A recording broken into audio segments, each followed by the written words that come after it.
jump in and we're recording, so introduce Sure. yourself and say why you're running. My name is Brian Lepore. I'm running for House District 55, and I'm running because I think we have an amazing place that we live, and our district is not just central, but it's South Central Oregon, so it's but all of it's absolutely gorgeous, and I want to fight to protect it and work hard to see that that our communities thrive and grow, but they do that in a way that kind of balances, or at least sustains the quality of life that is the reason why most of us are here.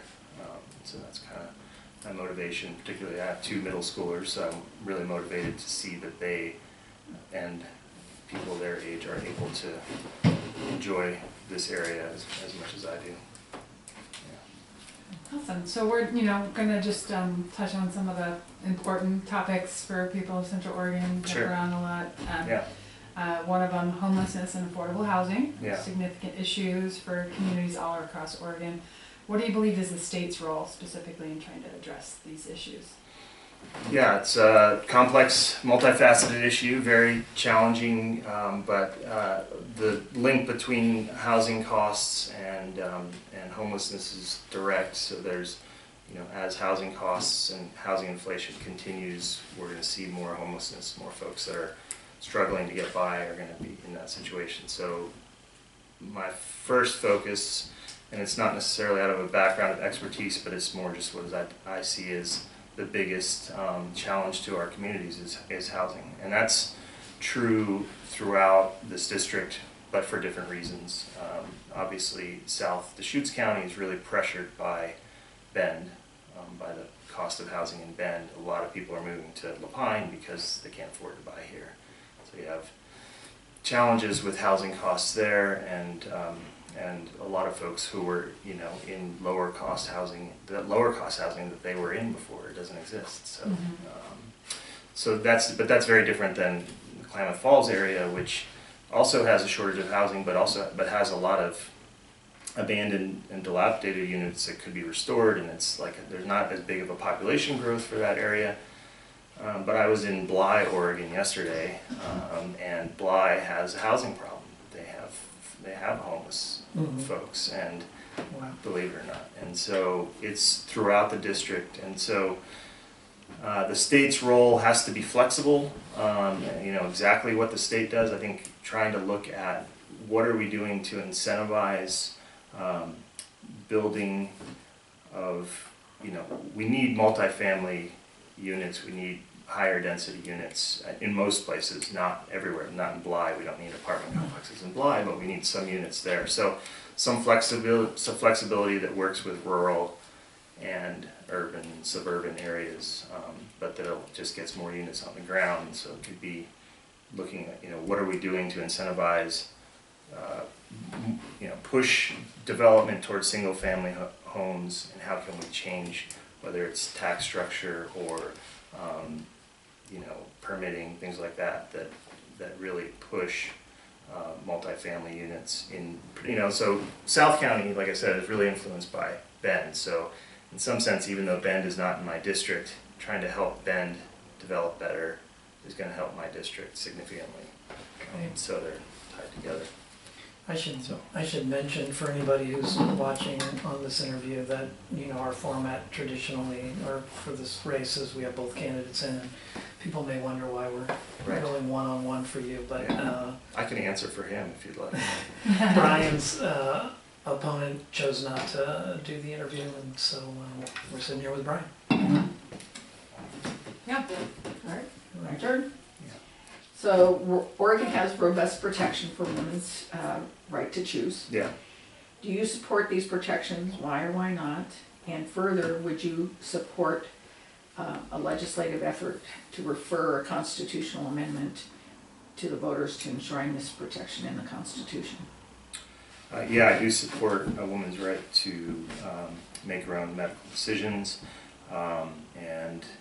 and yes, I would support a constitutional amendment to enshrine that. I think Roe was wrongly overturned, but I think unfortunately that points to a really activist Supreme Court that's, you know, has a mission to bring us back in time, and but this is where we are now, and I'm happy to be in Oregon, happy to be raising my daughter in Oregon, and I will fight to protect those.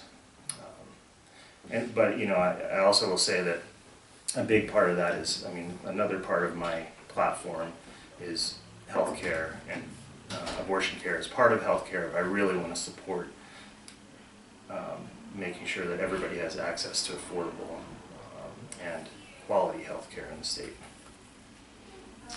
Brian, if inflation continues to grow and or a recession occurs, what steps do you believe the state needs to take to address these economic challenges?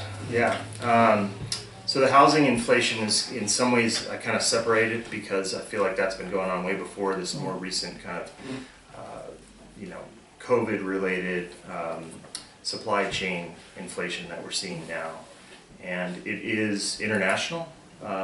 It's challenging. I think, you know, we do have to look at what we're doing that raises, that's you know, keeping costs higher than they need to be. Of course, there's always trade-offs with that, like what it would be giving up by, you know,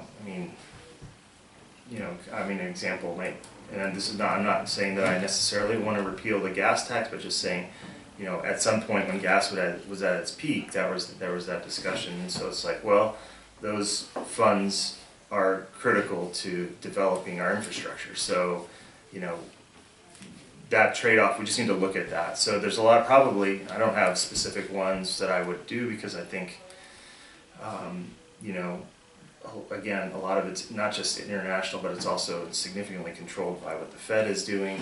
The state doesn't have a huge impact on that, so.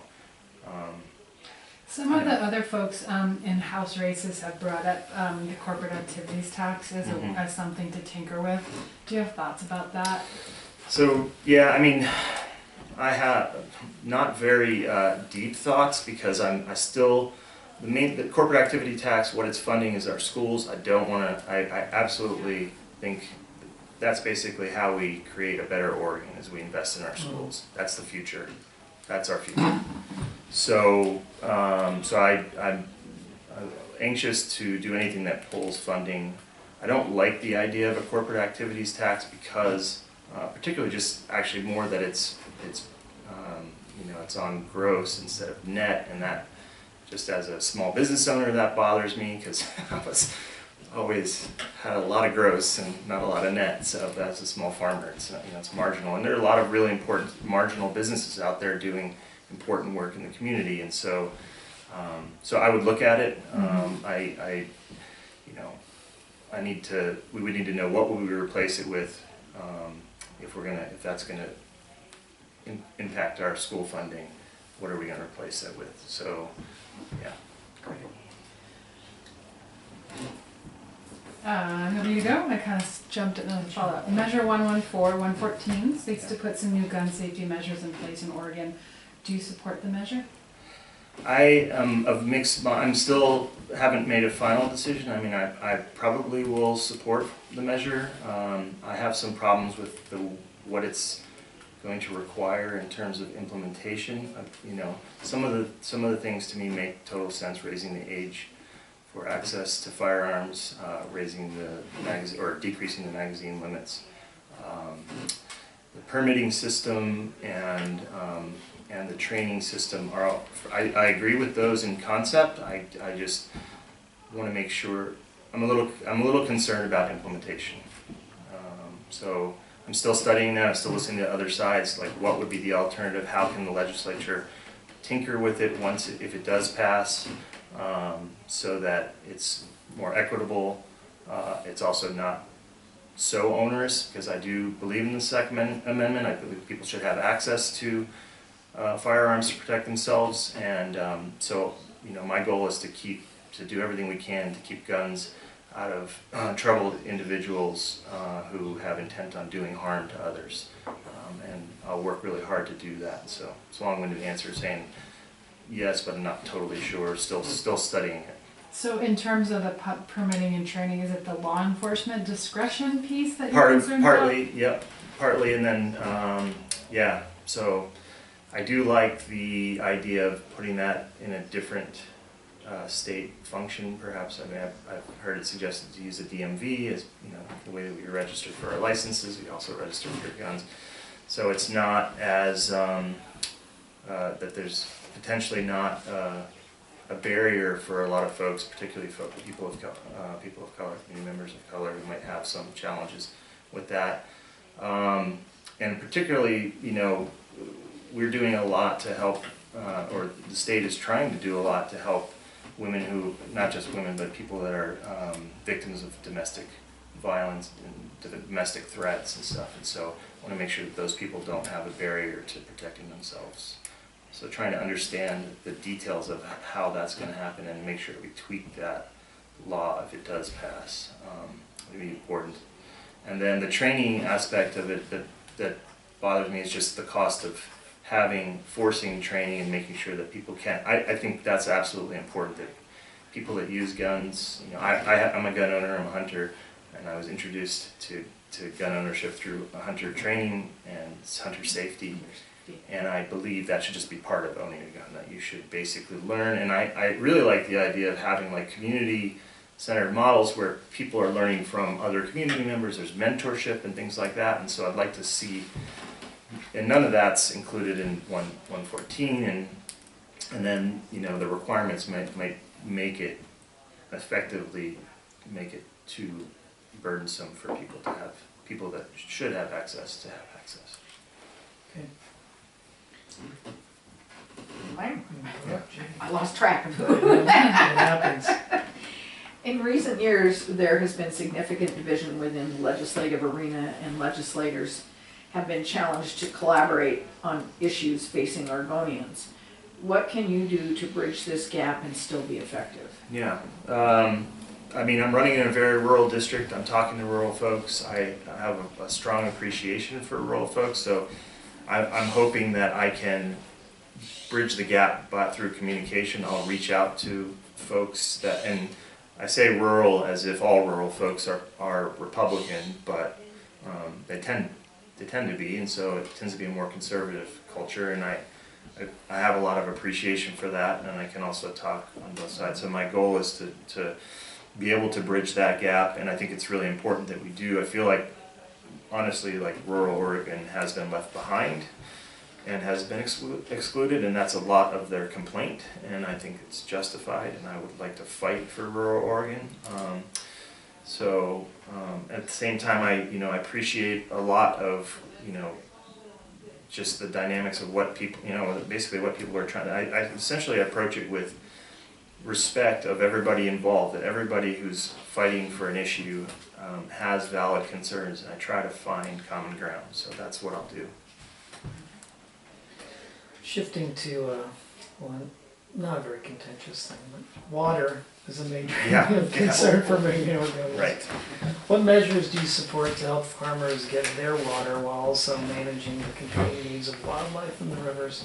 Yeah, I mean, I think it's critical that we focus on conservation, and I want to look at what we can do to incentivize conservation. You know, the I farm in Central Oregon Irrigation District, and there was the water bank last year that was proposed, or that was run, and it was, you know, it was smaller than they had hoped, but it was still a demonstration that it could work.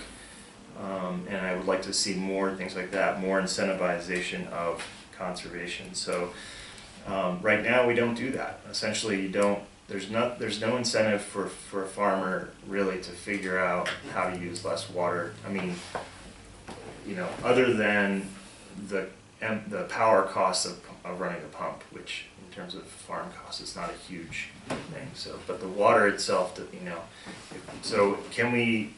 What I want to do is incentivize on-farm conservation, but then also conveyance conservation. So, and that is going to be expensive, and we won't be able to do it without federal help, but trying to get more federal money to help us, where it's appropriate, pipe our canals to basically eliminate drainage, possibly save on power as well.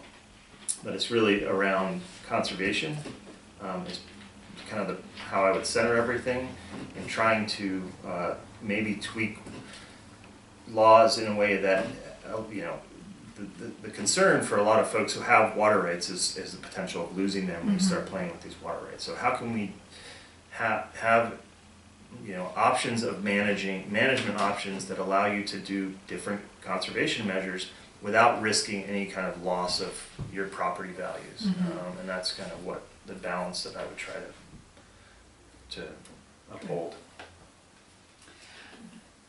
Going kind of back to the division within the various parties, name a time you worked with someone from a differing political persuasion on a project or a solution. That's a good question. I mean, you know, the first thing that comes to mind is I've been, you know, I was selling hay for the last 10 years, or sorry, I was selling hay starting 10 years ago, and then for about 5 years I worked with a lot of conservative folks. We didn't really talk about politics, but we, you know, my business was working with folks in the farming community. And so in that regard, I feel like I made good friends, I made good relationships with folks that are Republicans, Independents, Democrats, doesn't matter. In terms of actually solving a problem, I guess, you know, I've been kind of a solo operator. I had one employee for most of my farm's operation. So, and I don't know the political persuasions back in, you know, it was academia, so it's mostly Democrats. But, before I was a farmer, so, yeah. Okay. Yeah. Fair enough. Yeah. Judy, I think this one's yours. Okay. We need to put these in a better order so they all stay. Yeah, I was gonna say, we're sort of, yeah. What steps, going back to the whole water issue, which Yeah. is particularly essential to this area. Absolutely. What steps do you think the state can take to preserve groundwater in this region? Yeah, I mean, it's ultimately is going to come back down to conservation. We have to use the water resource more efficiently. We also have to eliminate. We have to be very careful. I think groundwater is it's a little more what's the word, risky, in the sense that you don't necessarily have as clear of a view of what you're getting into if you tap a new well and it's a high capacity well. You know, and we kind of saw that last year in the Klamath Basin where people's wells went dry because all the domestic wells in an area that was affected by a high capacity agricultural well went dry because the water was drawn down so quickly. And so they didn't do that this year. They didn't permit those more high capacity wells in order to deal with.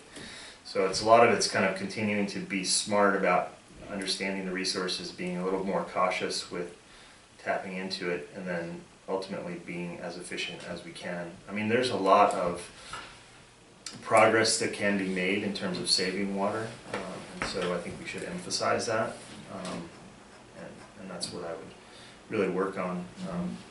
And some of that, another part of that is we don't measure everything very well. We don't know exactly what we're doing, so some of that is trying to get a better handle on what we are actually using, because if you can't manage it if you don't measure it.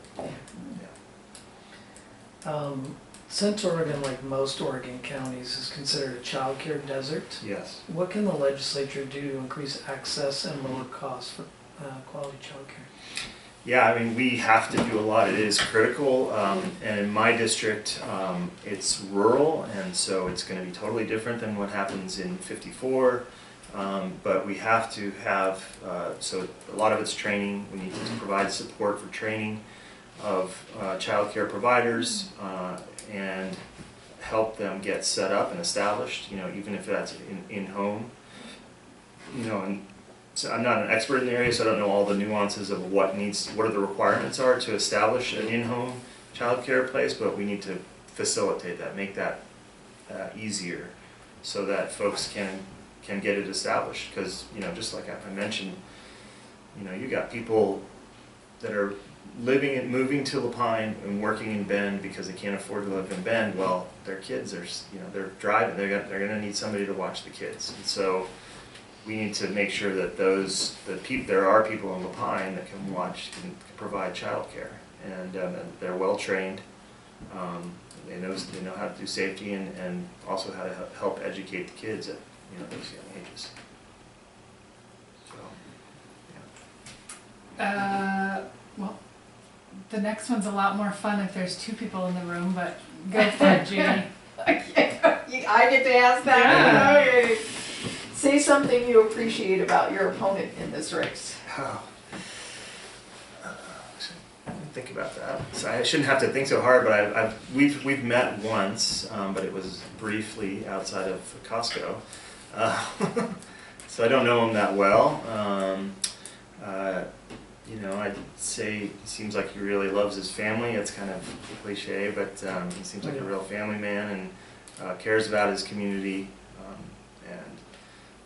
Actually, I think he has a pretty good sense of humor too. I've watched a couple of videos of him talk, and he's kind of humorous. So I think that's an important trait to bring to the legislature. Yeah, in politics. Yeah. Another fun one, and then we want to give you an opportunity to bring up anything that we didn't Sure. bring up. This Yeah. is going faster because it's Just me. one of you. Yeah. Where would someone typically find you hanging out on a Friday night? On a Friday night at home at the farm, we have on the patio basically. if I'm not working, we still have 13 animals, and so there's still some chores. I've got a couple fences that really need replacement, so that kind of stuff. Oh man, I'm making you do a to-do list now. I know. Well, and now it's campaign, so which is interesting. We're not counting that. Yeah. Non-campaign. That'll be Friday. over in Okay, yeah. Friday night. Yeah. Right. So, Yeah, hopefully out on a date with my wife. Yeah. okay. So Brian, this is anything that we didn't cover that you would like to bring up before we end this? No, I think we hit the major topics, but I think one thing that having worked through getting a PhD, having taught for several years and done research in soil and water issues, having built my own farm and grown that, and obviously doing that while having a family and kind of being a stay-at-home dad, I'm ready to work really hard, and I think that's a big part. I'm not doing this because for any glorification or anything like that. I want to work on these issues. I want to get in there. I will spend a lot of time talking to folks who are on the ground solving these problems. So I feel like the legislature's job is to try to magnify the positive of what people are able to do in our communities, and so I'll just work my butt off for folks in this district, and so I hope to get their vote.